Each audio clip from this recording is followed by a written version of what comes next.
ကျမဖះကိုမကိုးကွယ်ခြင်းတော့ဘူးဖះပေါ်မှာကြည်ညိုစိတ်မရှိတော့ဘူးဖះကိုယုံကြည်စိတ်မရှိတော့ဘူးဆိုတဲ့အဲ့ဒါလိုမျိုးမိန်းမမျိုးတွေ TikTok ပေါ်မှာတယောက်စားနှစ်ယောက်စားတွေ့လာရတယ်နော်အဲ့ဒါကောင်းတဲ့လက္ခဏာမဟုတ်အဲ့လိုမိန်းမမျိုးတွေကိုလေပြောချင်တာလေနင်တို့ဖះကိုဘယ်လိုမျိုးပုံစံမျိုးနဲ့ကိုးကွယ်ရလဲနင်တို့ကဖះကိုယုံကြည်တရားမျက်နှာစိတ်နဲ့နင်တို့ကိုးကွယ်တာမဟုတ်ဘူးနင်တို့ကလောဘစိတ်နဲ့ကိုးကွယ်တာနင်တို့ကဖះကိုအပေးယူလုပ်ပြီးတော့အကျိုးလူဖတ်ဆက်လုပ်နေတယ်လို့မျိုးနင်တို့ကဖះကိုကိုးကွယ်တာနော်ဖះကိုငါကိုးကွယ်မယ်ဖះလည်းငါ့ကိုလိုချင်တဲ့စိတ်ပေးဆိုတဲ့ပုံစံမျိုးနဲ့နင်တို့ကကိုးကွယ်တာသိလား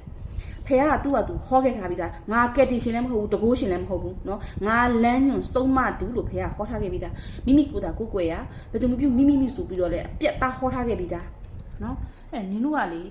ကိုဟာကိုတုံစာမရတာเนาะကိုအကျင့်တီလာမကောင်းတာကြနင်တို့ကပြုတ်ပြန်မနားမလဲတခါလာနင်တို့ဖះကိုခလုတ်လိုက်တခါလာနင်တို့ဖះကိုစော်ကားအဲ့ဒါလိုမိမမျိုးတွေเนาะတကယ်မိမရုပ်တွေပဲနင်တို့တွေသိလားเนาะနင်တို့ဖះပေါ်မှာအကောင်းမမြင်နဲ့နင်တို့စိတ်မျိုးနင်တို့ဘဝတွေလည်းဘယ်တော့မှကောင်းလာမှာမဟုတ်ဘူးသိလားနော်